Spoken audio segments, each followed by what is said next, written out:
Hello and welcome to the Writers and Illustrators of the Future podcast. This is John Goodwin, your host. Today's guest is Illustrators of the Future winner, Rhee. Welcome, Christine. Thank you. I'm so excited to be here. Well, congratulations on winning. Thank you so much. It's been really exciting. That's great. So you came in from where? San Francisco. Good. It's amazing. We have so many winners from the San Francisco and Seattle area over time. And then it's unusual this year. We haven't had any winners from Salt Lake City, which we normally have a lot of winners from, but this year it's more San Francisco and Seattle. So anyway, that's great. So how did you find out about the contest? Actually, one of my friends, one of my good art friends, was a past winner. So he encouraged all of us to apply this year. Who was that? Bruce Bernizzi. You're number 3. 3 so far this year's winners were. So he really supported all of us and encouraged us to apply this year. So we did. And I was really surprised and humbled to be picked as one of the winners. Wow, that's great. So have you always wanted to be an artist? No, actually, I was a pre-med. I was in my 3rd year in college in molecular cell bio when I first took my art class. And I then had a huge existential crisis about it. And I ultimately decided to pursue art. And it was a huge surprise to myself and my family. And yeah. Did they have, because when I've talked to people, because it's Chinese descent?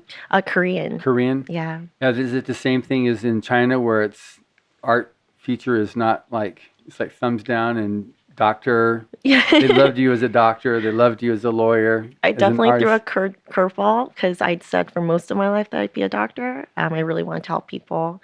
And also I'm from an immigrant family. So just that idea of working so hard to achieve your dreams and having, financial prosperity and security was definitely a really important piece. And I realized I could help people in other ways through art and encouraging others that way. And I felt like a whole person when I was making art. So it was a tough transition to make, but it was definitely a worthwhile one. That's awesome. Well, that's great. I mean, your personal integrity is actually the most important thing. Yeah, I think on that. so too. So that's great. So obviously you've not always wanted to be. So when did that transition? How long ago was that? So my first art class was 3rd year in my molecular cell bio degree. So I actually finished the degree, but Berkeley didn't have an art, really the kind of art degree that I wanted. So I went back for a BFA in illustration and animation at San Jose State. Wow, good. So now, so with that, was there any particular inspiration that made you switch, that made you want to check out art? Or was there something like... I was a roommate with an art major. She was like, "Oh, you might enjoy the drawing class. Why don't you give it a shot?" And it really stuck. Wow. And I still love drawing to this day. I love, drawing with pencil the most, and that's kind of what started it all off. And I still enjoy doing that now. So now pencil is your first love. Do you do computer generated or do you do what type of art? I often start out with a pencil drawing, and then I can either do digital color over it for my illustrations. If I'm working on personal work for gallery work, then I'll do completely traditional media like paint over my pencil. But I love pencil, so I try to sneak that in as much as I can. Oh, that's great. So, so tell me about the art that you submitted to win the contest. Right. Well, one of them was inspired by a trip to Hawaii. We went snorkeling and we followed the sea turtle out into the ocean, and he took us to this wonderful little valley, and the fish were just swimming all over the place, and it looked like musical notes. So when I came back home, I just wanted to that's where that came from. Yeah. Wow. So I really wanted to capture that feeling of when you're swimming in nature and you're kind of connected to nature, and nature really felt like an entity once we were there. So I wanted to share that with others. So. Wow. Well, that's great. And then the other 2 pieces? So the other one is I also enjoy sharing Korean culture with people. A lot of people get their exposure to mythology and stuff through Japanese and Chinese culture, but we also have shared mythologies. I wanted to do a Korean version of the nine-tailed fox.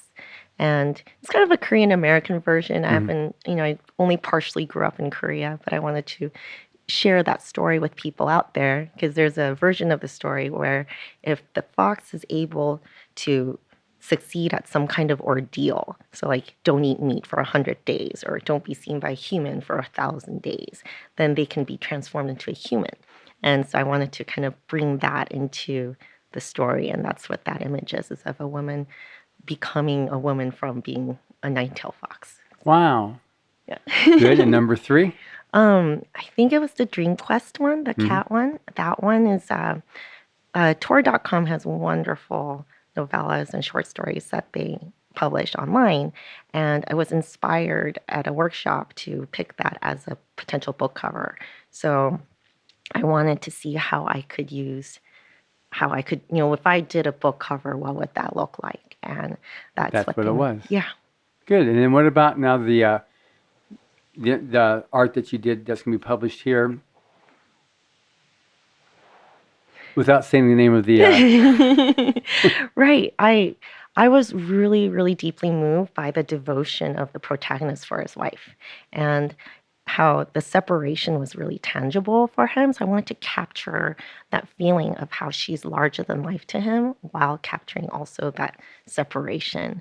And I hope I succeeded and that my writer You did. It was appreciates it. That writer's going to cry when they see that piece of art. Thank you. Thank you so much. It was awesome.